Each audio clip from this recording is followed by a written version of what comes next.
الحمد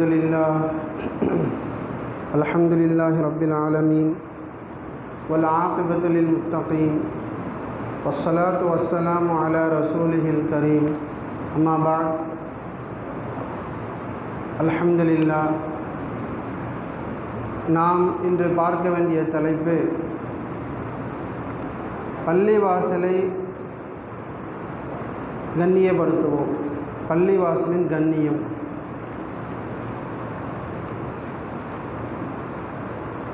அல்லாஹ் தஆலா குர்ஆனிலே சொல்லுகின்றான், யா பனி ஆதம் ஹுது ஜீனத்துக்கும் ஐந்த குல்லி மஸ்ஜிதின். நாம் பள்ளியை முதலில் கண்ணியப்படுத்துவோம் இருக்கட்டும். அதற்கு முன்னதாக அல்லாஹ்வை கண்ணியப்படுத்துவோம். அவனை வணங்க தானே இங்கே வருகின்றோம். அல்லாஹ் சொல்கின்றான், ஆதமுடைய மக்களே, ஹுது ஜீனத்துக்கும் ஐந்து குல்லி மஸ்ஜிதின். நீங்கள் ஒவ்வொரு பள்ளியிலும் உங்களுடைய அலங்காரத்தை எடுத்துக்கொள்ளுங்கள். அல்லாஹ் சொல்றான், கண்ணியமாக அழகாக நீங்கள் பள்ளிக்கு வாங்கள் என்பதாக அர்த்தம். அதற்கு விளக்கம் என்னவென்றால், ஆடை கண்ணியமாக இருக்கணும். அல்லாஹ்வை சந்திக்க வரும், அல்லாஹ்விடத்தில் பேச வரும். ரசூலுல்லாஹி ஸல்லல்லாஹு அலைஹி வஸல்லம் சொல்றாங்க, ஜும்மாவிலையும் ஈதில் மட்டும் அழகான ஆடை, வெள்ளை ஆடை அணிவது, அத்தர் பூசுவது, இது மட்டுமல்ல, எல்லா நேரத்திலும் அந்த பள்ளியில் அல்லாஹ்வை நாம் சந்திக்க தானே வருகின்றோம். அதனால் ரசூலுல்லாஹ் ஸல்லல்லாஹு அலைஹி வஸல்லம் பல இடங்களில் வெள்ளை ஆடை அணியுங்க, அத்தர் பூசுங்க, மிஸ்வாக் செய்யுங்க என்பதெல்லாம் பல ஹதீஸ்களை ரசூலுல்லாஹி ஸல்லல்லாஹு அலைஹி வஸல்லம் சொல்லுகிறார்கள். அஃலுல் சியாபி அல் பயால். ஆடையில் மிக சிறந்து வெள்ளை ஆடை தான். நம்ம ஏன் கலர் ஆடையை தேர்ந்தெடுக்கிறோம் அப்படின்னா, பொதுவாக பள்ளிக்கும் சரி எல்லா இடங்கள்லையும் சரி அப்படின்னா அழுக்காயிடும். வெள்ளை ஆடையும் அழுக்காக தான் ஆகும், ஆனால் அழுக்கு தெரியும். கலர் ஆடையில் அழுக்கு தெரியாது. அதுதான் ரெண்டுக்கும் வித்தியாசம். ரெண்டும் துணி, நூலில் செய்யப்பட்ட துணி தானே, அழுக்கு ஆகும், அது தெரியாது. அப்போ என்ன அர்த்தம்? கலர் ஆடை அணிந்துட்டு வரும் பொழுது அழுக்கு இருக்கிறது தெரியாமல் பள்ளிக்கு வரோன்னு அர்த்தம். அதனால் ரசூலுல்லாஹ் சொன்னாங்க, வெள்ளை ஆடை அணியுங்க. வெள்ளை ஆடை அணிவது நம்மளை கண்ணியப்படுத்தும். பொதுவாக வெள்ளை ஆடைக்குன்னு தனி கண்ணியம் இருக்குது. வெள்ளை ஆடை அணிந்துக்கிட்டோம் அப்படின்னா நம்ம எப்பொழுதும் சுத்தமாக இருக்கும். அப்படின்னா என்ன அர்த்தம்னா, அழுக்காக ஆனது தெரிஞ்சிடும், உடனே நம்ம என்ன பண்ணுவோம், குளித்து ஆடையை மாற்றிப்போம், அப்போ சுத்தமாக இருக்கும். வெள்ளை ஆடை அணிந்தோம்னா சுத்தமான இடத்துல நம்ம அமருவோம், நம்மளை தானாக நம்மளை சுத்தமாக நம்மளை ஆக்கிக்கொள்வோம். காரணம், இந்த இடத்துல அமர்ந்தா சுத்தமாக இல்லையே, அல்லது அமரணும்னு நினைத்தோம்னா அந்த இடத்த சுத்தம் செய்துட்டு உட்காருவோம். அப்போ நம்மளும் சுத்தமாகணும், நம்ம இருக்கிற இடமும் சுத்தமாக ஆக்க வைக்கும் இந்த வெள்ளை ஆடை. ரசூலுல்லாஹ்வுடைய சுன்னத்து அவ்வளோ கண்ணியமான ஒரு நிலையை நமக்கு ஏற்படுத்தும். அல்லாஹ்வை நம்ம பார்க்க வரோம், அல்லாஹ்விடத்தில் பேச வரோம், கண்ணியமாக வரும். அந்த கண்ணியத்தில் ஆடையை கண்ணியமாக எடுத்துக்கொள்ளும் பொழுது முக்கியமாக தொப்பி, தலையை மறைக்கணும். ஈயாக்க நஅ்புது வ ஈயாக்க நஸ்தஈன்.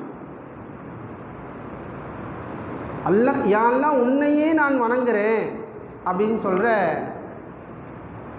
சூரத்துல் ஃபாத்திஹாவில் நம்ம ஓதிக்கிட்டு இருக்கோம் ஒவ்வொரு தொழுகையிலும்.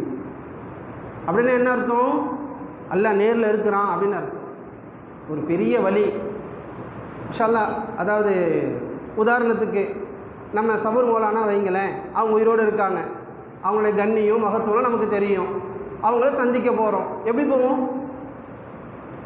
போவோம்? சும்மா அப்படியே நினைக்கிற ஆடிய எப்படி போவோம்? அல்லாஹ் காப்போம். ஒரு வழி உயிரோடு இருக்காங்க, அவங்க தெரிஞ்சு போச்சு, அவங்க இப்படிப்பட்டவங்க அப்படிப்பட்ட அவங்களோட கராமத்தில் தெரிந்த நம்ம சந்திக்க போகும் பொழுது எப்படி போவோம்?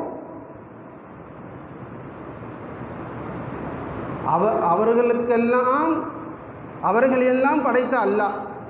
உலகத்தில் எத்தனை வலிமார்கள் இருந்தாலும் அவர்களெல்லாம் படைத்தவன் அல்லாஹ். எத்தனை சஹாபாக்களையும் படைத்தவன் அல்லாஹ். எல்லா நபிமார்களையும் படைத்தவன் அல்லாஹ். ஒரு அரசியல்வாதியை பார்க்க போகிறோம், சும்மா போயிடுவோமா? நல்லா யோசிக்கணும். அப்போ அல்லாஹ்வை சந்திக்க வரும் அப்படின்னு சொன்னால் நம்ம எப்படி வரணும்? முடிந்த அளவுக்கு வெள்ளை ஆடையை அணிந்துக்கிட்டு வரணும். இல்லை தொழுகைக்கென்று வெள்ளை ஆடையை நம்ம தயார் செய்து கொள்ளணும்.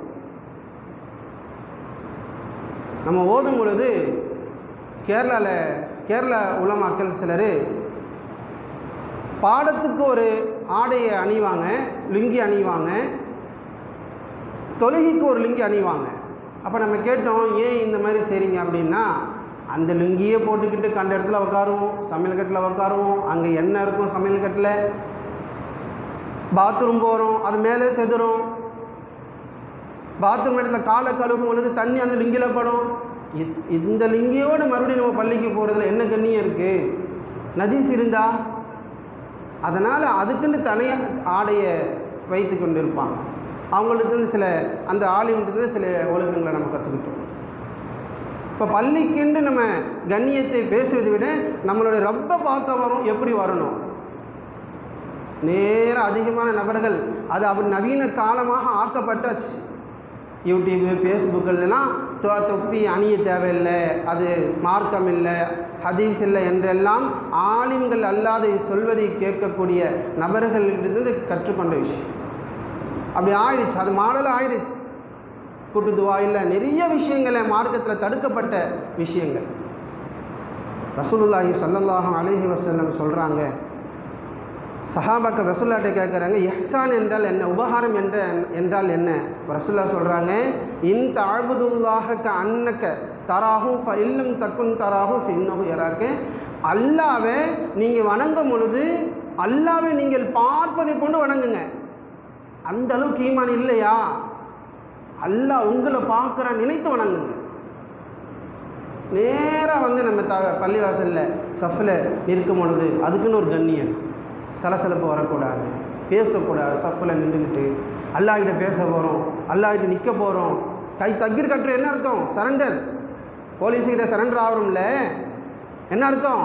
நான் கை காலை அசைய மாட்டேன், கை காலை அசைக்க மாட்டேன், பின்பக்கம் போய் பின்னாலேருந்து எதையும் எடுக்க மாட்டேன், அதை எடுக்க மாட்டேன், சொரிய மாட்டேன். கையை தூக்கி நின்றுறாங்களா இல்லையா போலீஸ்கிட்ட, காவல்துறைக்கிட்ட? அந்த மாதிரி அல்லாஹ்கிட்ட சரண்டர் ஆகிறோம்னா தக்பீர் கட்டுறோம். அதற்கு முன்னதாக நம்ம பேசிக்கிட்டு சிரித்து கொண்டு, நண்பர் பக்கத்தில் சஃபில் நிற்பார், அவர்கிட்ட ஏதாவது ஒன்று சொல்லி சிரிச்சுக்கிட்டு அப்படியே தக்பீர் கட்டுறது, அப்படியே தக்பீர் கட்டுறது. ஷாஃபி மذஹபில் நியத்து வைப்பதுடன் உள்ளத்தில் அந்த நியத்தை ஹாலிராகணும். சொல்லும் பொழுது உள்ளம் நினைக்கணும், இந்த ரக்காயத்து, இந்த தொழுகை, இத்தனை ரக்காயத்து, தக்பீர், கிப்லாவை முன்னோக்கி இமாமை பின்தொடர்ந்து தொழுகிறேன்னு சொல்லி இந்த காது சோனையில் கையை உயர்த்தி தக்பீர் கட்டுறதுக்குள்ள இந்த இடையில உள்ளத்தில் ஹாலிராகணும். அப்போ தான் நியத்தை கூடும். நம்ம மஹல்லா இருக்கு இல்லையா, ஷாஃபி மذஹபு மஹல்லா, ஷாஃபி இமாம் அவங்கள பற்றி சொல்லப்படும், அவுரஅல் மذஹபு ஷாஃபிஈ ரஹ்மத்துல்லாஹி அலைஹி. 4 மذஹபில் ரொம்ப பேணுதலான மذஹபு ஷாஃபி ரஹ்மத்துல்லாஹி அலைஹி அவங்களுடைய மذஹப். அவங்க அந்த ஹதீஸில் ஆயத்திலிருந்து சட்டம் எடுத்தாங்கன்னா ரொம்ப கண்ணியமாக இருக்கும், ரொம்ப பேணுதலாக இருக்கும். அப்படிப்பட்ட மذஹபு பின்பற்ற மஹல்லா நம்மளுக்கு. அப்போ பள்ளியுடைய கண்ணியத்தை நாம் பேசுவதற்கு முன்னாலே அல்லாஹ்கிட்ட நம்ம வரோம், எந்த கண்ணியத்தோடு இருக்கணும் என்பதை நம்ம ஞாபகத்தில் வைத்துக் கொள்ளணும். ரசூலுல்லாஹி ஸல்லல்லாஹு அலைஹி வஸல்லம் அவங்க சொல்கிறாங்க, பள்ளிக்கு வீட்டிலேருந்து கிளம்பும் பொழுது எப்படி வரணும் அப்படின்னா, வெள்ளையாடை அணிந்து அத்தர் பூத்திக்கிட்டு மிஸ்வாக்கு செய்யணும். வீட்டிலிருந்தே ஒளி செய்துட்டு வருவது மிக சிறந்த சுன்னத். வீட்டிலேயே முன் சுன்னத்து தொழுதுட்டு வருவது மிக சிறந்த சுன்னத். பின் சுன்னத்தும் வீட்டில் தொழுவது சுன்னத். சரிங்களா? சரி, வீட்டிலேருந்து ஒரு மனிதன் பள்ளிக்கு வரும்பொழுது எப்படி வரணும்னா ரசூலுல்லாஹ் சொல்கிறாங்க, மன் கதா இலல் மஸ்ஜிதி அவ் ராஹ, வீட்டிலிருந்து பள்ளிக்கு நடந்து வரணும். பள்ளிக்கு நடந்து வரணும். சில நேரங்களில் சில பிள்ளைகளை நம்ம சில பெரியவங்க சொல்வதை கேட்போம், வாங்க சொல்லிட்டோம் போதும்பா, வேகமாக போவோம் அந்த பிள்ளை பள்ளிக்குன்னுவாங்க. அது தப்பு. பள்ளிக்கு வேகமாக வரக்கூடாது, பள்ளிக்கு வேகமாக வரவே கூடாது. ரசூலுல்லாஹ் சொல்கிறாங்க, மன் கதா இலல் மஸ்ஜிதி அவுராக, நடந்து, அவுராக நின்று நிதானமாக ஒவ்வொரு சின்ன சின்ன சின்ன எட்டு வைக்கணும்னு அர்த்தம். ராகன்னு என்ன அர்த்தம்? பொதுவாக ராகத்துன்னா ஓய்வு பெறுவதுன்னு அர்த்தம். அங்கங்கே உக்காந்துட்டு வரணும்னு அர்த்தம் இல்லை. ராக அப்படின்னா சின்ன சின்ன எட்டாக எடுத்து வச்சுக்கிட்டு வரணும். அப்படி வரவருக்கு அத்தல்லாஹ் லஹு ஃபில் ஜன்னா நுசுலா, அல்லாஹ் இவருக்கு ஒவ்வொரு எட்டுக்கும் சொர்க்கத்தில் விருந்தை ஏற்படுத்துகிறான். நுசுலுன்னா விருந்துன்னு அர்த்தம். ஆனால் நம்மளுடைய நிலை எல்லாத்துக்கும் மாற்றம், வேகமாக வரணும். ஒரு ராகத்து ஒரு ஆயத்தில் அல்லாஹ் சொல்லுவான், உங்களுடைய கடவுள் உங்களுடைய நப்சுன்னுவான். நம்மளுடைய கடவுள் யாரு? நம்மளோட ரப்ப கடவுள் யாரு? ஆலிஹத்து நப்ஸ். அதாவது நம்மளுடைய கடவுள் நம்ம நப்ஸான். அல்லாஹ் சொல்றதை நம்ம கேட்க மாட்டோம், குர்ஆன் சொல்றதை கேட்க மாட்டோம். என் நப்சு என்ன சொல்லுதோ அதை தான் செய்வேன். என்னுடைய ராகத்து என்ன? வேகமாக போய் ஜமாஅத்தை நான் பிடிச்சிடணும், அதுதான். ஆனால் அல்லாஹ் என்ன ஹதீஸில் ரசூலுல்லாஹ் என்ன சொல்கிறாங்கன்னா, நீங்கள் ஜமாஅத்தோட நியத்தில் வீட்டிலேருந்து கிளம்புங்க. கிளம்பும் பொழுது இடையில் ஒலு செய்ய லேட் ஆகிடுச்சோ, இல்லை யாரோ பேசிட்டாங்க, இல்லை ஏதோ ஒரு மிருகம் நம்மளை தாக்குது என்று பொறுமையாக வந்தோம், இல்லை ஏதோ தாமதம், ஜமாஅத்து முடிஞ்சிடுச்சு. உங்கள் நியத்தின் பிரகாரம் அந்த 27 ஜமாஅத்துக்கு நன்மை இருக்கு இல்லையா, அது கிடைக்கும் என்று ரசூலுல்லாஹ் சொல்கிறான். அது கிடைக்கும் என்று ரசூலுல்லாஹ் சொல்கிறான். அப்போ நம்மளுடைய ராகத்து, நம்ம நிம்மதி, இதையெல்லாம் நம்ம என்ன பண்ணக்கூடாது? பார்க்கக்கூடாது. ஷரியத்து என்ன சொல்லுதோ அதை தான். ஹதீஸில் இப்படி வருது, நீங்கள் காம சொல்லப்பட்டுட்டா நீங்கள் போங்க, வஅன்தும் தஸ்ஊன் ஃபலா தஅதூஹா வஅன்தும் தஸ்ஊன், விரைந்து போகாதீங்க. வஅதூஹா வஅன்தும் தம்ஷூன, நீங்கள் நடந்து போங்க, நீ நிம்மதியாக போங்க. ஃபமா அதரக்தும், நீங்கள் ஃபஸல்லு, நீங்கள் எந்த ரக்காயத்தை பெற்றுக்கொள்றீங்களோ அதை தொழுங்க. வமா ஃபாத்தகும் ஃபாத்திமு, எதை விட்டுட்டீங்க அதை நிறைவேற்றுங்க, அது போதும், உங்களுக்கு நன்மை கிடைச்சிடும். சில நேரத்தில் கடகடன்னு ஒழுங்கு செய்து கூடுமோ கூடாதோ, கூடுமோ கூடாதோ, கடன்னு ஒழுங்கு செய்து அவர் வரும்பொழுது அந்த லிங்கியுடைய ஒராசல் சரசரன்னு ஒரு சப்தம் போட்டுக்கிட்டு அந்த கையில் இருக்கிற அந்த சாவி, அந்த ஃபோனு, அதெல்லாம் அப்படி கீழே ஒரு வச்சோடனே இமாமுக்கு உள்ள ஒரு சலசலப்பு ஏற்படும். ஏதோ சண்டை நடக்குதா என்னாகும். இப்படியெல்லாம் நம்ம பள்ளிக்கு வரக்கூடாது. ரசூலுல்லாஹி ஸல்லல்லாஹு அலைஹி வஸல்லம் சொல்கிறாங்க, பள்ளிக்கு வரும் பொழுது துவா செய்து கொண்டு வரணும். வீட்டிலேருந்து கிளம்பும் பொழுது அழகான துவா, இதா ஹரஜ இல ஸலாத்தி கால அல்லாஹும் இஜஅல்னி ஃபீ கல்பி நூரா, யா அல்லாஹ் என்னுடைய உள்ளத்தில் நூரை கொடு, வஃபி லிசானி நூரா, என்னுடைய நாவில் நூரை கொடு, வஜஅல்னி ஃபீ சம்இ நூரா வஃபி பஸ்ரி நூரா, என்னுடைய கண்ணிலையும் என்னுடைய பார்வையிலும் நீ ஒளியை கொடு, வஜஅல்னி ஃபீ கல்ஃபி நூரா வமின் அமாமி நூரா வஜஅல்னி ஃபீ ஃபௌகி நூரா வமின் தஹ்தி நூரா, முன்னும் பின்னும் மேலும் கீழும் எல்லா இடங்களிலும் எனக்கு ஒளியை கொடுப்பாயாக. அல்லாஹுமே ஆசினி நூரா, யா அல்லாஹ் எனக்கு எல்லா விஷயத்திலும் ஒளியை கொடுன்னு அங்கிருந்து வரும்போது துவா செய்து கொண்டு வரணும். அடுத்து இன்னொரு விஷயம், தொழுகைக்காக வேண்டி இதெல்லாம் பள்ளியை கண்ணியம் இல்லாத செயல்கள் பள்ளியில் நம்ம சொல்ல போகிறது. தொழுகைக்காக வேண்டி எதிர்பார்க்கணும், மிகப்பெரிய ஒரு நன்மை இருக்குது. தொழுகைக்காக எதிர்பார்க்கணும். ரசூலுல்லாஹி ஸல்லல்லாஹு அலைஹி வஸல்லம் அவங்க சொல்கிறாங்க, மலக்குமார்கள் ஸலவாத் அவங்க மீது துவா செய்கிறாங்க, யார் தொழுகைக்காக வேண்டி தொழுகும் இடத்துல நின்று கொண்டு தொழுகைக்காக வேண்டி தாமதிக்கிறாங்களோ அவர்களுக்கு மலக்குமார்கள் ரஹமத் செய்கிறாங்க. என்னென்று? அல்லாஹு மகஃபிர் லஹு அல்லாஹு மர்ஹம்ஹு, யா அல்லாஹ் அவருக்கு நீ அவரை மன்னித்துடு, அவருக்கு ரஹமத் செய். நம்ம என்ன பண்ணுவோம்னா நேரத்தை பார்த்துக்கிட்டே இருப்போம், எல்லா விஷயங்களும் நேரத்தை மிஸ் பண்ணுறோம். நம்ம புக் பண்ணி வச்சுருப்போம் 1 மாதத்துக்கு முன்னாடி ட்ரெயினில், அதையும் மிஸ் பண்ணுற மனுஷன் தான் நம்ம. சில நேரங்களில் பல 1000, 25, 30,000, 40,000லாம் போட்டு டிக்கெட்டு போட்ட ஃப்ளைட்டை மிஸ் பண்ணுறோம் நம்ம. ஆனால் தொழுகைக்கு வந்துட்டால் மட்டும் ஒரு நேரம் முந்தக்கூடாது. ஏன்னா அல்ல நன்மை கொடுத்துருவானே. ஆனால் மலக்குமார்கள் நம்மளுக்கு மன்னிப்பு கேட்குறாங்களே. அதனால் திரும்பி திரும்பி திரும்பி எல்லா பள்ளியிலும் இருக்குது. 1 நிமிடம் 2 நிமிடம், அதை விட பெரிய கை சேதம் என்னன்னா 2 நிமிஷம் லேட் ஆகிடுச்சுன்னா சில பள்ளியில் யாராவது ஆலிம் இல்லாத யாராவது தொழுவை அப்படின்னு சொல்லி தொழுந்துடுறாங்க. மறுபடியும் சொல்கிறேன், நம்முடைய மஹல்லா ஷாஃபி மஹல்லா. ஷாஃபி இமாம் சொல்கிறாங்க, லா ஸலாத்த இல்லா பி ஃபாத்திஹத்தில் கிதாப். சூரத்துல் ஃபாத்திஹால ஒரு தப்பு வந்தாலும் அந்த தொழுகையே கூடாது. நம்ம என்ன பண்ணுறோம்? நேரம் ஆகிடுச்சு, இமாம் வரலையா, யாராவது தொழு வைப்பா. தொழுகு கூடுமா கூடாதா, யாருக்காக வரும், எதற்காக வரும், சிரமம் பட்டு நேரங்களில் வீணாக்கிட்டு அங்கே எல்லா வேலையை விட்டுட்டு ஒழு செய்துக்கிட்டு வரும். யாராவது ஒருத்தர் தொழு வைக்க சொல்லிடுறாங்க. சில பள்ளிகளை பார்க்குறோம்.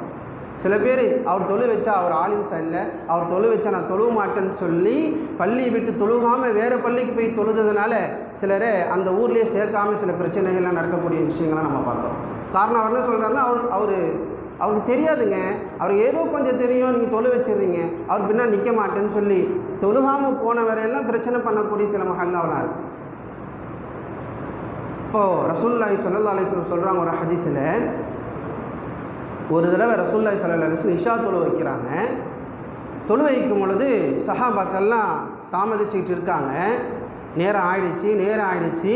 நிஸ்ஃபுல் லைல், இஷாலிருந்து சுபுஹ் வரைக்கும் 2ஆக பிரித்தான் அப்படின்னா 1 மணின்னு வைக்கலாம். 1 மணி ஆயிடுச்சு, நிஸ்ஃபுல் லைல் ஆயிடுச்சு. இன்னும் தொழுவில் சஹாபாக்கள் எதிர்பார்த்துக்கிட்டு தான் இருக்காங்க ரசூலுல்லாஹ். அது என்ன நடந்தது அது வேறு விஷயம், தெரியல, அது இஸ்லாம் விளக்கமாக சொல்லலை. நிஸ்ஃபுல் லைலில் இஷா தொழு வைக்கப்படுது, அதாவது 1 மணிக்கு இஷா தொழு வைக்கப்படுது. தொழுந்து முடித்த பிறகு ரசூலுல்லாஹ் திரும்பி பார்த்து சந்தோஷமாக ஒரு வார்த்தை சொல்கிறாங்க, மனிதர்கள்லாம் தூங்கிக்கிட்டு இருக்காங்க.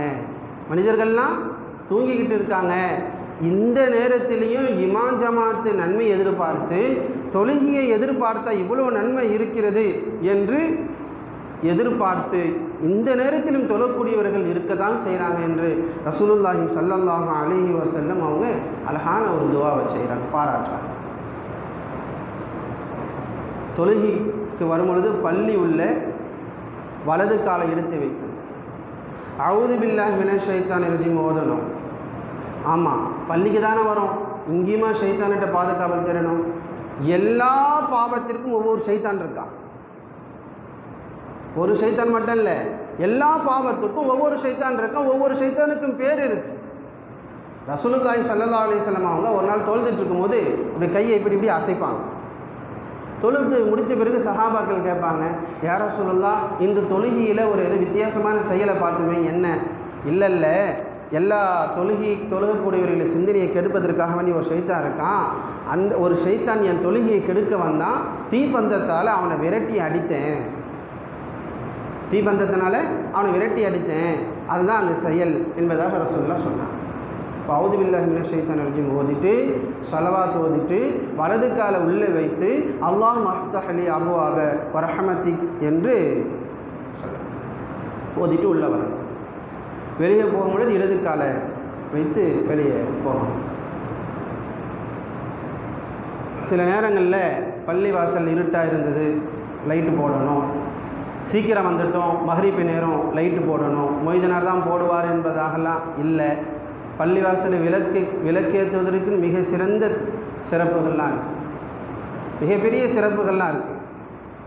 தமீமுத்தார் என்ற ஒரு சஹாபி, பலஸ்தீன் நாட்டை சார்ந்தவங்க, மதீனாவுக்கு வந்து சேர்ந்துட்டாங்க. அவர்கள் ஈமான் கொண்ட பிறகு பலஸ்தீனத்திலேருந்து ஷாம் தேசத்திலேருந்து விளக்குகள் எல்லாம் வர வைத்து, இந்த மேட்டு விரிப்பெல்லாம் வர வைத்து மஸ்ஜித் நபி ரசூலுல்லாஹ்வுடைய பள்ளிவாசலை ஒரு நாள் அலங்கரிக்கிறாங்க.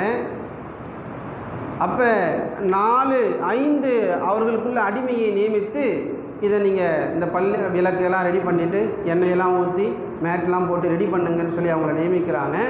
அந்த 5 பேரும் தினமும் பள்ளிவாசலில் விளக்கேற்றணும், இதெல்லாம் செய்யணும்னு சொல்லி நியமிக்கிறாங்க. முதல் நாள் அதுவும் யௌமுல் ஜும்மாவுடைய இரவாக இருக்குது. மஹ்ரிப் நேரம் ஆன பிறகு விளக்கெல்லாம் ஏற்றி வைக்கிறாங்க. ரசூலுல்லாஹி ஸல்லல்லாஹு அலைஹி வஸல்லம் அவங்க வீட்டிலேருந்து வெளியே வராங்க. பள்ளிக்குள்ளே நுழைந்தால் பிரகாசமாக இருக்குது பள்ளிவாசல். ரசூலுல்லாஹ் கேட்குறாங்க, யார் இதை செய்தது? மன் ஃபஅல ஹாதா, இது யார் செய்தது? தமீமுத்தார் என்றவர் செய்தார். ரசூலுல்லாஹ் சொல்கிறாங்க, நவ்வரல் இஸ்லாம், நவ்வர்த்தல் இஸ்லாமை, நீங்கள் இஸ்லாமை ஒளியாக ஆக்கி வைத்து விட்டீங்க. அல்லாஹு தாலா உங்களுக்கு இந்த துன்யாவிலும் இந்த ஆகிரத்திலும் அல்லாஹு தாலா ஒளியாக ஆக்கி வைப்பானாக. ரசூலுல்லாஹி ஸல்லல்லாஹு அலைஹி வஸல்லம் அடுத்த ஹதீஸில் சொல்கிறாங்க, யார் ஒரு பள்ளி வாசலை விளக்கை ஏற்றி வைக்கிறார்களோ அந்த விளக்கு இருக்கும் வரை, அந்த விளக்கு இருக்கும் வரை எல்லா மலக்குமார்களும், குறிப்பாக அரிசை சுமக்கிற மலக்குமார்கள் எல்லாம் அவர்களுக்கு பாவ மன்னிப்பு தேடுகின்றார்கள், அவர்களுக்காக வேண்டி ஸலவாத் ஓதிக்கொண்டே இருக்கிறார்கள் என்று ரசூலுல்லாஹி ஸல்லல்லாஹு அலைஹி வஸல்லம் அவர்கள் சொல்கிறார். ரசூலுல்லாஹி ஸல்லல்லாஹு அலைஹி வஸல்லம் அவங்க இன்னொரு ஹதீஸில், ஒரு ஆராபி பள்ளிவாசலில் வியாபாரம் பேசக்கூடாது, பள்ளிவாசலில் வியாபாரம் பேசக்கூடாது, உலக சம்பந்தமான எந்த விஷயங்களும் பள்ளிவாசலில் நம்ம பேசக்கூடாது. ஒரு ஆராபி, ஒரு காட்டு அரபின்னு சொல்லுவாங்க, அவங்க கிராம மக்கள், கிராமவாசி ஒருவர் பள்ளிவாசலில் ஒட்டகத்தை கட்டிட்டு தூங்கிட்டார். பார்த்தா ஒட்டகம் காணும். இரவு முழுவதும் தேடி பார்க்குறாரு, ஒட்டகம் கிடைக்கல. காலையில் சுபுகில் பள்ளிக்கு வந்துட்டு சப்தம் போட்டு பேசுகிறாரு, கேட்குறாரு, யாராவது என் ஒட்டகத்தை பார்த்தீங்களா, என் ஒட்டகத்தை காணும் அப்படின்ட்டு பள்ளிவாசலில் சத்தம் போடுறாரு. ரசூலுல்லாஹ்வுக்கு கோபம் வந்துடுச்சு. யார் அவர், என்ன சப்தம் போடுறாரு? அப்போ அவங்களுக்கு சொல்லப்பட்டுச்சு, ரசூலுல்லாஹ்வுக்கு சொல்லப்பட்டுச்சு, யார் ரசூலுல்லாஹ், ஒட்டகத்தை பள்ளிவாசலில் கட்டி வச்சுக்கிட்டு இருந்தாராம், ஒட்டகம் காணுமா, தேடினார், கிடைக்கல. ரசூலுல்லாஹ்வுக்கு கோபமாக சொன்னாங்களாம், அவர்கிட்ட சொல்லுங்க, இது பள்ளிவாசல் ஒட்டகம் கட்டுவதற்கல்ல, ஒட்டகத்தை கட்டுவதற்காக வேண்டி பள்ளி கட்டப்படலை, அந்த ஒட்டகத்தை அல்லாஹ் அவருக்கு திருப்பி தரவே மாட்டான்னு அவர்கிட்ட சொல்லுங்க என்று ரசூலுல்லாஹ் சொன்னாங்க. கோபமாக சொன்னாங்க. நம்ம பள்ளிவாசலில் செய்ய வேண்டிய கண்ணியங்கள் நிறையா இருக்கு. சில விஷயங்களை பேசுவதற்கென்றே பள்ளிக்கு வரும். எங்கே வச்சுக்கலாம், பள்ளி காலியாக இருக்கும், அங்கே பேசலாம் வாங்க. ஆனால் எங்கே சந்திக்கலாம், வீட்டில் வேலையாக இருக்காங்க, பள்ளிக்கு வந்துடுங்களேன். சும்மா உலக விஷயங்கள் பேசுவதற்கெல்லாம் பள்ளியை நம்ம, சில நேரங்களில் பாத்ரூம் போகிறதுக்கு மட்டும் பள்ளிக்கு வரக்கூடியவர்கள்லாம் இருக்கிறாங்க. அதே நேரத்தில் பள்ளிவாசலில் சப்தம் போடுறதை நிறுத்தணும். இது அல்லாஹ்வுடைய வீடு.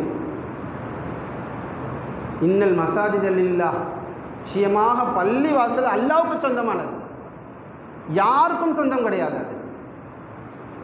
எந்த நிலையிலும் கோபப்படக்கூடாது. சப்தம் போடுறவங்களை நம்ம நிறுத்தினோம் அப்படின்னா நம்ம பொறுமையாக பேசணும்.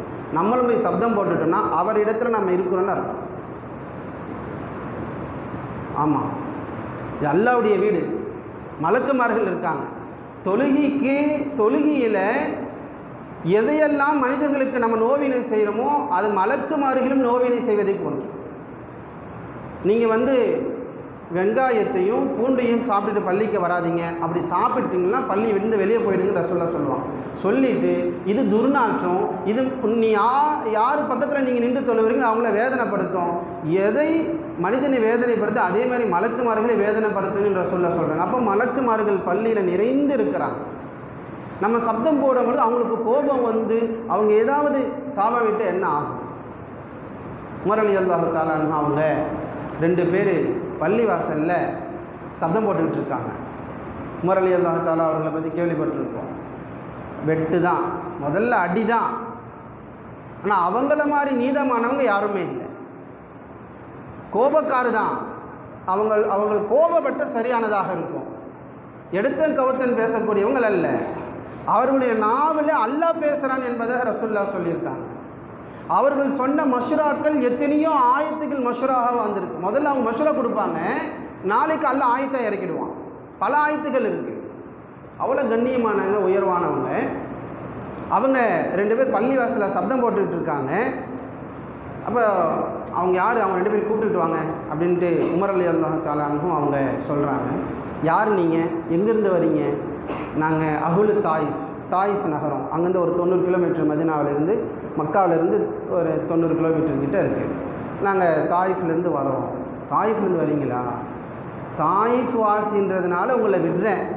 அதே நீங்கள் உள்ளூர்காராக இருந்தீங்க, ஒரே வீட்டில் 2 பேரும் மௌத்தாயிடுவீங்க, பள்ளி விட்டு வெளியே போங்கன்னு சொன்னாங்க உமர் ரலியல்லாஹு தஆலா. எவ்வளோ கடுமையான வார்த்தை!